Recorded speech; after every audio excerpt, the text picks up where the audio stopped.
¿Qué pensarías si te dijera que México es hoy uno de los tableros más activos de la guerra silenciosa entre las grandes potencias? No una guerra con tanques, no una guerra con misiles, una guerra que no sale en los noticieros, pero que ya se está librando. Porque mientras tú trabajas, conduces o ves este video, servicios de inteligencia extranjeros operan dentro del país, recopilan información, influyen en narrativas, moldean percepciones y utilizan a México como punto estratégico en un conflicto global que no pide permiso. Y aquí viene lo inquietante. No es una teoría, no es una exageración, no es paranoia geopolítica, es lógica pura. México comparte más de 3.000 kilómetros de frontera con Estados Unidos, tiene vínculos históricos con Rusia, relaciones crecientes con China y una posición geográfica que lo convierte en el punto de observación perfecto. Demasiado cerca del poder y lo suficientemente expuesto para operar sin levantar alarmas. La pregunta no es si hay espionaje en México. La verdadera pregunta es, ¿por qué habría de no haberlo? Durante décadas, las guerras se peleaban con soldados. Hoy se pelean con información, con influencia, con percepción pública. No se trata solo de robar secretos, sino de condicionar decisiones, erosionar alianzas y preparar el terreno para futuros escenarios de presión. Y México, sin buscarlo, se ha convertido en un nodo clave de ese juego. Esto explica por qué agencias estadounidenses han levantado alertas, por qué medios internacionales han publicado investigaciones incómodas y por qué, pese a todo, el tema sigue siendo tratado con un silencio casi absoluto dentro del país. Porque reconocerlo implica aceptar algo mucho más grande, que la soberanía ya no se vulnera solo con invasiones, sino con redes invisibles que operan en universidades, medios, empresas, plataformas digitales y relaciones diplomáticas. Aquí no hay villanos de película ni espías con gabardina. Hay estrategias frías, calculadas y persistentes. Hay potencias que piensan en décadas, no en titulares. Y hay un país, México, que hoy se encuentra en el centro de una partida que no comenzó, pero que no puede ignorar. En este video no vas a encontrar gritos, ni teorías conspirativas, ni propaganda. Vas a encontrar hechos, contexto y patrones. Porque entender esta guerra silenciosa no es opcional. Es la única forma de no perderla sin siquiera saber que existe. Para entender por qué México aparece una y otra vez en los mapas de la inteligencia internacional, hay que romper una idea cómoda. El espionaje no ocurre solo en países en guerra ni en dictaduras cerradas. Ocurre sobre todo en países estratégicos, conectados y geográficamente útiles. México cumple las tres condiciones. Su ubicación no es un detalle técnico, es una ventaja estructural. Es frontera directa con la principal potencia mundial, puente natural entre América del Norte y América Latina, nodo logístico, comercial, turístico y diplomático. Millones de personas entran y salen cada año. Decenas de embajadas, empresas multinacionales, organismos internacionales y medios globales operan desde su territorio. En términos de inteligencia, eso es ruido perfecto para moverse sin llamar la atención. El problema no empieza con Rusia ni termina con Estados Unidos. El problema es más profundo. México no ha sido históricamente un país obsesionado con la contrainteligencia internacional. Sus prioridades de seguridad han estado enfocadas, por razones evidentes, en amenazas internas, crimen organizado, violencia, corrupción, control territorial. Eso deja un espacio gris donde actores externos pueden operar con menor fricción. Aquí entra el verdadero riesgo. El espionaje moderno ya no se limita a robar documentos clasificados. Hoy busca influir, condicionar, preparar el terreno. Se infiltra en debates públicos, amplifica narrativas, fortalece resentimientos históricos y debilita la confianza entre socios estratégicos. No necesita controlar al Estado, le basta con alterar la percepción social. Y cuando un país tiene tensiones históricas no resueltas, heridas abiertas y una relación compleja con su vecino más poderoso, ese terreno es especialmente fértil.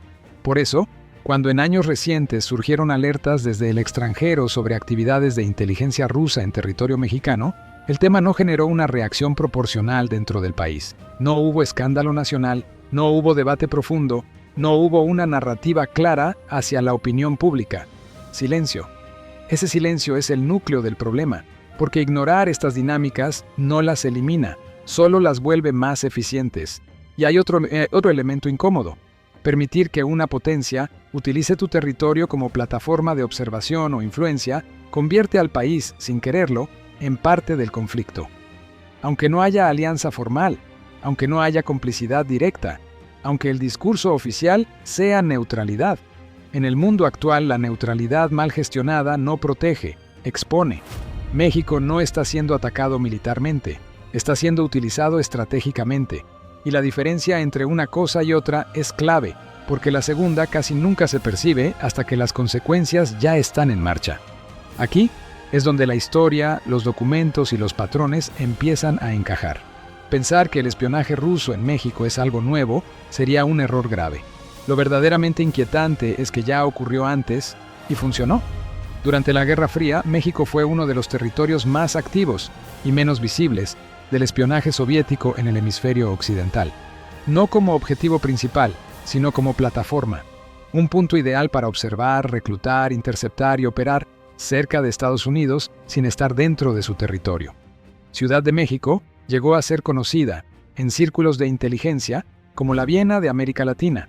Un lugar neutral, con alto tráfico diplomático, donde espías de distintas potencias podían moverse, encontrarse y operar bajo cobertura casi perfecta. Embajadas, universidades, medios, círculos culturales y académicos funcionaban como ecosistemas ideales para el intercambio de información. Ese modelo nunca desapareció, solo evolucionó. La diferencia entre entonces y ahora es clave. Antes, el espionaje buscaba documentos, secretos militares, identidades. Hoy busca algo más profundo y duradero. Influencia. Moldear percepciones. Instalar narrativas. Normalizar ciertos discursos y erosionar otros.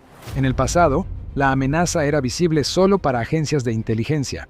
Hoy, atraviesa a la sociedad. Y aquí aparece el contraste incómodo. Mientras Europa reaccionó con expulsiones masivas de diplomáticos rusos tras el inicio de la guerra en Ucrania, reforzando sus aparatos de contrainteligencia, México no siguió ese camino. No hubo una ruptura clara, no hubo una respuesta pública proporcional. La postura fue de continuidad, neutralidad y bajo perfil. Eso, en términos geopolíticos, envía un mensaje ambiguo. No significa alianza, no implica complicidad directa, pero sí abre espacio operativo. Para Rusia y para cualquier potencia, ese espacio es oro puro, porque operar desde México no solo permite observar a Estados Unidos desde su frontera más sensible, sino también influir en una sociedad con una relación histórica compleja con Washington, marcada por conflictos, resentimientos y desconfianza acumulada. Aquí, la tensión escala, porque lo que está en juego no es si hay espías o no. Eso ocurre en todos los países relevantes del mundo. Lo que está en juego es qué tan preparado está México para detectar, limitar y neutralizar esas operaciones, especialmente cuando ya no se presentan como espionaje clásico, sino como periodismo, activismo digital, análisis alternativo o contenido viral. La Guerra Fría nunca terminó del todo, solo cambió de forma, y México vuelve a aparecer, otra vez, como tablero silencioso donde potencias externas juegan partidas que no siempre se anuncian, pero que sí dejan consecuencias. Cuando el pasado regresa sin ruido, lo hace porque el terreno sigue siendo favorable. Aquí es donde muchas ideas preconcebidas se rompen. Cuando hablamos de espionaje ruso en México, no hablamos solo de agentes con gabardina ni de micrófonos ocultos en embajadas. Eso sigue existiendo, pero ya no es el núcleo del sistema. El verdadero cambio está en cómo se opera hoy. El espionaje moderno funciona por capas. La primera es la capa legal. Diplomáticos, agregados culturales, funcionarios de cooperación, periodistas acreditados, personas con acceso legítimo, movilidad constante y contacto directo con élites políticas, académicas y mediáticas. Desde ahí, se observa, se mapea y se construyen redes. La segunda es la capa encubierta, los llamados ilegales, agentes sin cobertura diplomática, con identidades fabricadas, vidas aparentemente normales, trabajos reales. No representan oficialmente a ningún estado, pero operan para él. Son los más difíciles de detectar y los más valiosos. Y la tercera, la más poderosa, es la capa de influencia. Aquí ya no se roba información, se moldea la conversación pública, narrativas que se repiten, mensajes que se amplifican, contenidos que parecen locales pero que reproducen líneas estratégicas favorables a intereses externos, todo sin necesidad de violar leyes de forma directa. En este punto, México se vuelve especialmente sensible, porque es un país con una relación histórica compleja con Estados Unidos. Cualquier mensaje que alimente desconfianza, resentimiento o confrontación tiene terreno fértil. Y eso convierte a la opinión pública en un objetivo estratégico, no colateral. Lo más delicado es que muchas de estas acciones no son ilegales en el sentido tradicional. Se mueven en zonas grises, libertad de expresión, pluralidad mediática, intercambio cultural. Por eso son tan eficaces. No buscan provocar un escándalo inmediato, buscan normalizar una narrativa con el paso del tiempo. Y cuando una narrativa se normaliza, deja de parecer influencia extranjera, empieza a sentirse como opinión propia. Ese es el verdadero poder del espionaje contemporáneo. El impacto real de estas operaciones no se mide en documentos robados ni en detenciones espectaculares. Se mide en clima político, en percepciones sociales y en decisiones que parecen internas, pero que han sido condicionadas desde fuera. Cuando una potencia logra instalar narrativas favorables en otro país, no necesita controlar instituciones. Le basta con influir en cómo la sociedad interpreta el mundo, qué amenazas percibe, a quién culpa, a quién desconfía, a quién considera aliado o enemigo. En el caso de México, el riesgo no es convertirse en un satélite de nadie. El riesgo es algo más sutil: perder margen de maniobra. Porque cuando el debate público se polariza artificialmente, cuando se refuerzan resentimientos históricos sin contexto y cuando se normaliza una visión de confrontación permanente, la política exterior se vuelve reactiva, no estratégica. Y eso afecta directamente la relación con socios clave, especialmente con Estados Unidos. Aquí aparece un efecto en cadena: tensiones diplomáticas más frecuentes, desconfianza en cooperación de seguridad, presión económica indirecta, mayor escrutinio internacional. Nada de eso ocurre de golpe, ocurre por acumulación. Lo más delicado es que estas dinámicas también erosionan la confianza interna. La sociedad empieza a dividirse entre narrativas incompatibles, donde cada bando cree tener la verdad, sin notar que ambos están siendo empujados hacia extremos que benefician a actores externos. Y cuando eso pasa, el Estado pierde capacidad de construir consensos mínimos. No se trata de censura, no se trata de alinearse con una potencia u otra, se trata de soberanía informativa. Un país que no protege su espacio informativo termina tomando decisiones estratégicas bajo marcos que no diseñó. Y en un entorno geopolítico cada vez más tenso, eso es una vulnerabilidad real.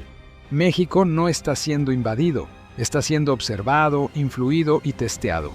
La pregunta no es si eso ocurre, la pregunta es cuánto tiempo puede ignorarse sin consecuencias. Todo esto nos lleva a una conclusión incómoda pero necesaria. La soberanía en el siglo XXI ya no se defiende solo con soldados, fronteras o armamento. Se defiende también en el terreno invisible de la información, la percepción y la narrativa. México no es un caso excepcional. Lo mismo ocurre en Europa, en África y en Asia. Pero México sí es un caso especialmente sensible por su peso regional, su cercanía con Estados Unidos y su papel como bisagra entre bloques geopolíticos. La nueva era no es de invasiones directas, es de presión acumulada, presión informativa, presión diplomática, presión psicológica. Y lo más peligroso es que muchas de estas acciones no activan alarmas institucionales porque no rompen leyes de forma evidente. Operan en zonas grises, se camuflan como pluralidad, como opinión, como intercambio cultural. Por eso son tan difíciles de enfrentar sin caer en excesos. Aquí, el reto del Estado mexicano es enorme. No se trata de perseguir ideas ni de alinearse automáticamente con una potencia. Se trata de reconocer que el espacio informativo es ya un campo de batalla, que dejarlo sin protección equivale a dejar abierta una frontera estratégica. Si México no desarrolla una política clara de contrainteligencia moderna, transparencia informativa y alfabetización digital, otros actores seguirán llenando ese vacío. Y cuando el vacío se llena desde fuera, la autonomía se reduce, incluso sin que nadie lo note. La guerra silenciosa no busca ganar hoy, busca condicionar mañana. Y en ese juego, la pasividad no es neutralidad, es una forma lenta de vulnerabilidad. El mundo suele reaccionar cuando escucha explosiones, ve tropas cruzando fronteras o misiles en el cielo. Pero el poder más decisivo de esta era no hace ruido, no se anuncia, no se vota, se infiltra. Lo que ocurre con las operaciones de espionaje e influencia en México no es una historia de película ni una conspiración exagerada.